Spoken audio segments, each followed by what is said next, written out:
Hi, we're continuing with section 4.7 Logarithmic Equations and Applications. Before we begin, I want to remind you of our definition of logarithms. So our definition for logarithm says y equals log base b of x, and this is when b and x are positive real numbers. So what we must remember here is that these numbers must always be positive. So just to warn you, something we'll see is in this section, we might have situations where we're left with log of a negative number. If we have such a case, that's not true. And that wouldn't be true because of our definition, how we define the logarithm. So therefore, when you see this, it's going to be a false solution. So just so you're aware. A false solution, also called an extraneous solution, and we'll see that as we continue with our section. So today we have 4.7. Our objectives are 1, solving logarithmic equations, and 2, applications. But we're going to skip applications. Logarithmic equations. Recall the first case of exponential equations where we could write an equation as the equality of two exponential expressions with the same base. So recall from our last section, we said that if we have the same base, I can just disregard it and work with my exponents to find my unknown x. Since both sides are written as a power of a common base, we could ignore the base and simply set the exponents equal. Just like exponential functions, logarithmic functions are one-to-one. So this is the same analysis will exist with logarithmic equations. If we can write each side of a logarithm equation as the same logarithm of an expression, we can ignore the logarithm and set the two expressions equal. So let's take a look at example 1. Solve the following logarithmic equation. Do you see how I have one log equal to another log? So just like exponential equations, I can do that same idea. Since the equation is the equality of the same logarithm in two expressions, we can write the equation as, so we can go ahead and simply work with our argument. So 3x minus 1 and x plus 3, such as we have here. And that lets us solve for x. So we can go and subtract our x to get 2x, add 1, we get 4. So we're left with 2x equals 4, we're left with x equals 2 as our answer. Although you may think we are finished, we must recall that our logarithmic functions have domain restrictions. We must always check the solution of a logarithm equation to make sure that all logarithms in the original equation are taking the logarithm of only positive values. And we talked about that in the beginning. All right, so for this equation, my answer was 2. I need to go ahead and check it with my original solution. With my original question. All right, so let's go ahead and make sure we get a 2 for our argument. A positive number for our argument. So we're saying is I need to make sure this is positive. I need to make sure this is positive. All right, so 3x minus 1, we're going to plug in a 2 for x. We get 3 times 2 minus 1, we get 5. That's positive. And the other one, we have x plus 3. We plug in a 2 for x, and our answer is 5. And it's also positive. So 2 is a valid solution. All right, B. Same case. Do you see how we have log and equal to a log? And they're both of the same base? So, since the equation is the equality of the same logarithm of two expressions, we can rewrite the equation. And we can go ahead and ignore the log and just have our arguments. So that I have x squared plus x equals 6. Now we have a quadratic. Do you remember how to deal with the quadratic? Remember, we first have to set it equal to 0. So I need to subtract that 6 to both sides. So that I have x squared plus x minus 6 equals 0. From there, I have options. You can factor, or you can use quadratic formula, whichever comes most handy. So this one's factorable. You think what numbers multiply -6 to give us 1, and that's 3 and 2. We want the -2. So we have +3 and -2. We set each one equal to 0 by zero product property, and we get x equals -3 and x equals 2. Now I must check them. What I'm checking for is to make sure that our argument for our log is positive. Okay, so let's test -3. If I plug in -3 into that x squared plus x from our logarithm problem, we can go ahead and double check to make sure we get a positive result. If I plug in -3 for my x's, I'm left with -3 squared plus -3, which gives me 9 plus -3, so I get 6, and that's positive. All right, for our next one, plug in a 2.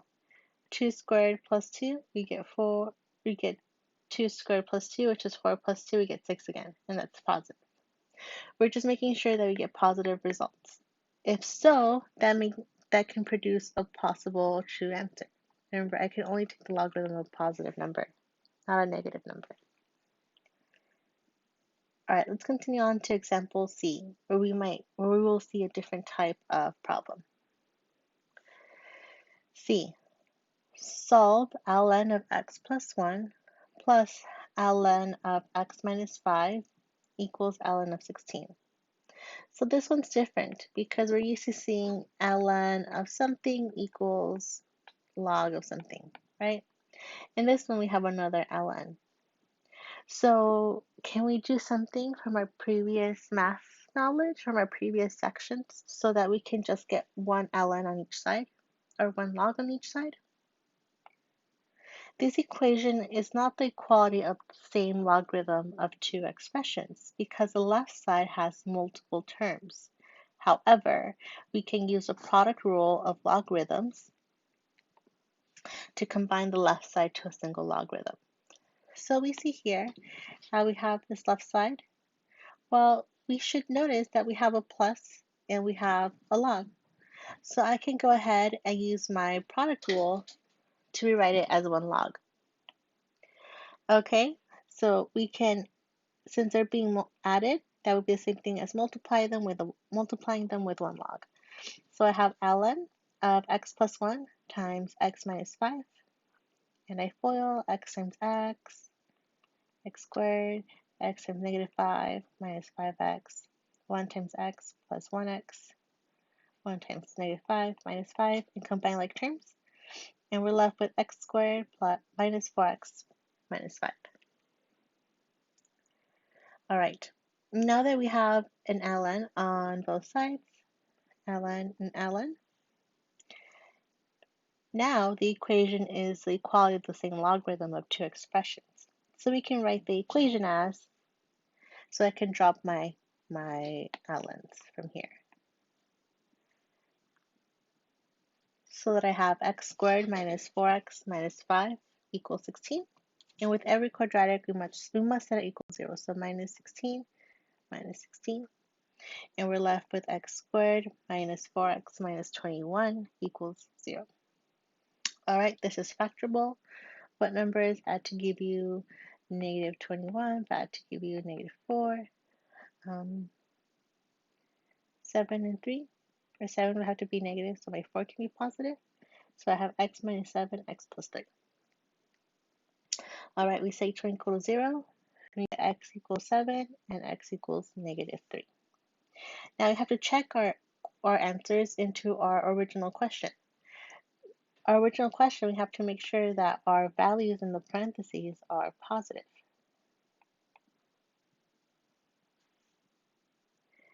All right. So we test 7.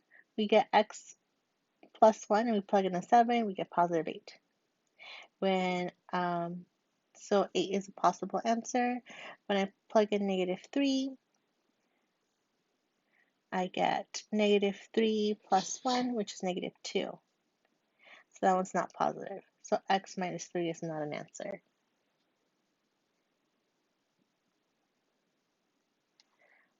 Only solution is x plus 7.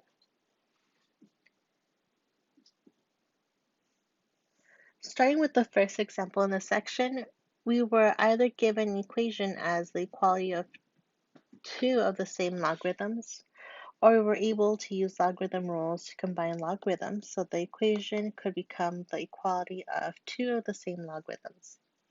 The one characteristic every equation covered so far had that every term in each equation was written as a logarithm. So we will now discuss logarithm equations where there are terms not associated with logarithm. So what it's saying is on our previous examples, we had log or ln of something equals ln of something, right? Or we can make it look that way. But what if it doesn't look that way? Such as example 2. Solve the logarithmic equation. Well, this one's different. We would expect to also have like a log of 2 or something, but that's not the case. So how do we approach such question? The right-hand side of the equation is not written as a logarithmic term. Therefore, we'll use a definition of a logarithm to convert the equation to its exponential form.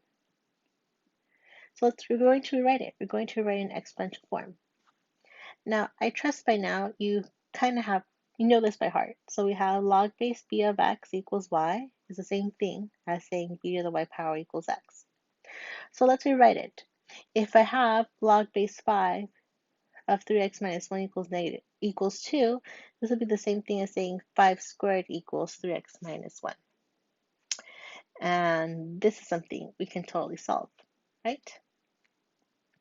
Okay, so 5 squared, that's just 25. So I have 25 equals 3x minus 1. We go ahead and add 1 to both sides. We get 26 equals 3x. We divide by 3. And our answer is 26 over 3x.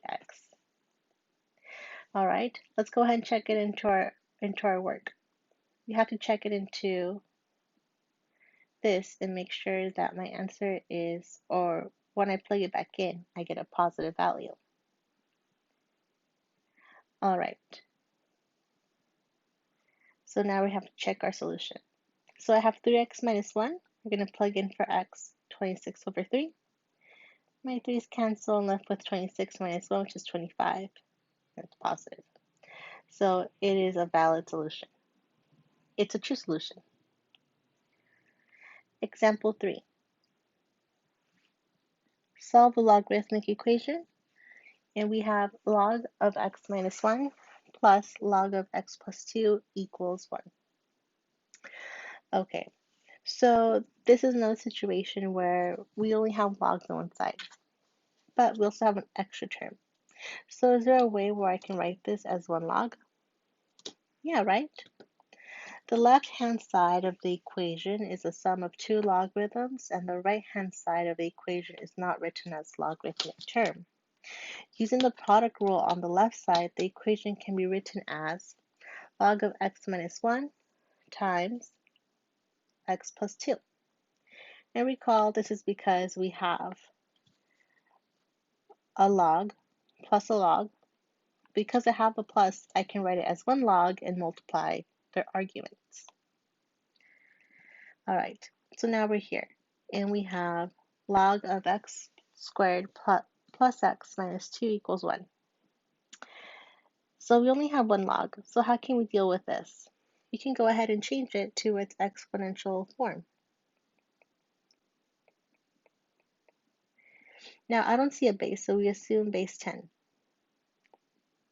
Now, converting this, it would be 10 to the first power equals x squared plus x minus 2. All right, that's just 10. Let's move the 10 over. Minus 10 minus 10. We get 0 is equal to, right here, x squared plus x minus 12. And we see it can be factored, right? So you think what numbers multiply give you negative 12, but add to give you 1, 4, and 3. We want 3 to be negative, so we can add our sums will be positive. So this would be x plus 4, x minus 3. We set each one equal to 0, and we're left with x equals 4 and x equals 3 as our answers. But remember, with logarithmic functions, we must check our solutions. So I want to make sure that these values will produce positive expressions. All right, if I test for negative 4, x minus 1, we plug in negative 4, we get negative 5. So that's not positive. That's not an answer. If we plug in 3 minus 1, we get 2. That one's positive. So that one checks out. So our only solution is 3. Let's go over what we've been doing. In general, we can outline the following process for the solving of logarithmic equations. 1. If the equation is written as log base b of x equals log base b of y, we can set our arguments x equals y and solve. Check our solutions. Otherwise, we isolate and combine all logarithmic terms on one side of the equation, change to exponential form, solve for the variable, and check your answers. Let's take a look at example 4. Solve the logarithmic equation. All right, so here I only have ln on one side, but I only have one term on each side. All right, so let's write it in exponential form. The right-hand side of the equation is not written as a logarithmic term. Therefore, converting the equation to its exponential form gives, so remember, this is a base of e, so that gives us e to the third power equals x plus 7. Don't let this throw you off, it's just a decimal, and we'll plug it into our calculator at the end. All right, we want x by itself, so we just have to move the 7. So minus 7, you get e to the third power minus 7 equals x. All right, now we take the time to punch this into our calculator. All right, checking our solution, we get that x is about 13.9. Now I have to make sure that 13.9 yields a positive answer. And we see that if we plug in 13.9 plus 7, we get a positive number. So that is a true solution. Example 5. Solve the logarithmic equation. All right, this one, we have some work to do for this one. Remember, our goal is to have log of something equals log of something, or maybe just one log. So log of something equals a number. I don't know, 2, any number. All right, I have multiple logs, multiple terms on one side. Is there a way, using our previous sections, our previous knowledge, to rewrite that using only one log? And there is, right? Because they both have the same log with the same log base, I can rewrite it. And since it's a minus, I can rewrite it using division. This equation is not the equality of the same logarithm of two expressions, because the left side has multiple terms. However, we can use the quotient rule of logarithms to combine the left side to a single logarithm. All right, so we have log base 2, and we're going to write the first one divided by the second one so that we're here. Log base 2 of x minus 1 divided by 5 equals log base 2 of 7. All right, now I have log equals log, so I can disregard my logs and only work with my arguments. Now the equation is the equality of the same logarithm of two expressions. So we can write the equation as x plus 1 over 5 equals 7. All right, so we have to get rid of that denominator, so we multiply both sides by 5. So that goes away, like we have it here. And 5 times 7 is 35. X plus 1 equals 35. We add 1 to both sides, we get 36. Now we have to check it. And we look above, look at our arguments, and what do we have to check? We have to make sure that x minus 1 is positive. And 36 minus 1 will work out, right? So we have a positive answer. So therefore, x equals 36 is a valid solution. All right, let's do another one. Example 6. Solve the logarithmic equation. All right, so here the problem is this 3. I can't get rid of it because if I add it to the other side, it'll just still also be hanging out on the other side. So what can we do? Can we possibly move the log so I can write it as 1 log? Yes, we can, right? The right-hand side of the equation is the sum of a logarithmic and a non-logarithmic term. So we will isolate all logarithms into one side. We can write the equation as, so we can move this log base 2 of 5x plus 1 by subtracting it to both sides. And we're left with log base 2 of 3x minus 2 minus log base 2 of 5x plus 1 equals 3. All right, now our goal is to rewrite this so that we only have just one log base 2 and an argument. Because as subtracting, it will be division of the top divided by the second. So using quotient rule on the left side, the equation can now be written as log base 2 of 3x minus 2 divided by 5x plus 1. All right, now that I have only one logarithm, we can now convert it to exponential form. So it's the same as saying 2 to the third power is equal to 3x plus 2 over 5x plus 1. 2 to the third power, use your calculator, or maybe it's something you're familiar with. That gives us 8. All right, so now we want to get rid of our denominator. So we multiply both sides by our denominator, which is 5x plus 1, 5x plus 1, which we have here. This would get rid of our denominator. That divides to be 1, so it's gone. And now we're left to distribute. 5x times 8 is 40. 8 times 1 is 8. Now you can solve for x this way. Now we have a linear function. So we have to move our x's minus 3x minus 3x. We get 37. We move our 8 plus 8 plus 8. Ooh, I think that gives us 6. There's a typo here. Negative 6. No, positive 6. So we have 37 equals 6.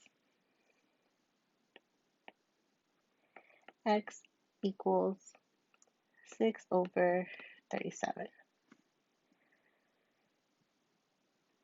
All right. Now we have to check our work.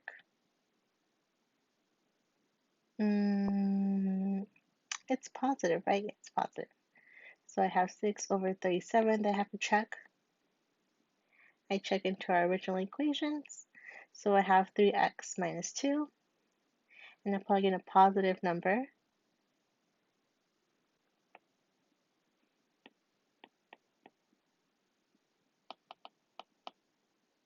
3 times 6 over 37 minus 2. And I want to make sure it's positive, right? So we're left with 3 times 6 is 18 over 37 minus 2. All right. And 2 times 37 is 74. So I have 18 over 37 minus, and I get a common denominator for 2. So it's 74 over 37. And 18 minus 74, that gives a negative number. So we know we get a negative. So it's not a valid solution. Example 7. Solve the logarithmic equation. Same idea. I have 2 logs and I know I can write it as 1 log. The left-hand side of the equation is the sum of 2 logarithms, and the right-hand side of the equation is not written as a logarithmic term. Using the product rule on the left-hand side, the equation can now be written as x log base 5 of x times x minus 3. And we're left to distribute our x's. So we're left with x squared minus 3x. All right, now we can rewrite it in exponential form. So it's 5 to the first power equals x squared minus 3x. We need to make sure we set equals 0, so minus 5 to both sides. We're left with x squared minus 3x minus 5. And we see this one can't be factored. There's no number that multiplies to give us 5 and adds up to give us negative 3. Because it can't be factored, we're forced to use the quadratic formula. And this is your formula, right? Hopefully by now you have it, you know it by memory. All right, so we still have values. A is 1, my B is negative 3, and my C is negative 5. So we plug in those values into our equation. And whenever you substitute values in, make sure you use a parentheses so that you can avoid making a mistake. So we have negative times negative 3 plus or minus the square root of negative 3 squared minus 4 times 1, which is a, and c, which is negative 5, all divided by 2 times a, which is 2 times 1. This simplifies to be positive 3 plus or minus the square root of 9 plus 20 over 2. So I have 3 plus or minus the square root of 29 plus 2. All right, let's punch this into our calculator. So we have 3 plus square root of 29 over 2. That gives us about 4.19. And we check into our answer into x minus 3, and we get a positive answer, so that works out. All right, and then we check into our other argument. So I'm talking about these arguments here, right? We just need to make sure one of our answers is positive, and that one works out. But the other one we need to check. All right, and we get, for our other one with a minus, we get negative 1.19. And by default, that's not positive. We have one that's just x. So it's not a valid solution. We got that plus or minus, remember, because we have a plus or minus. So we need to write it once with a positive and once with a minus, which is what we did. All right, that's it for the section. We have applications, but we're not covering those, so you won't expect those to be on a quiz, an exam, and those problems will be excluded from your homework. All right, so that's it for 4.7. If you have any questions, you can always email me. Thank you.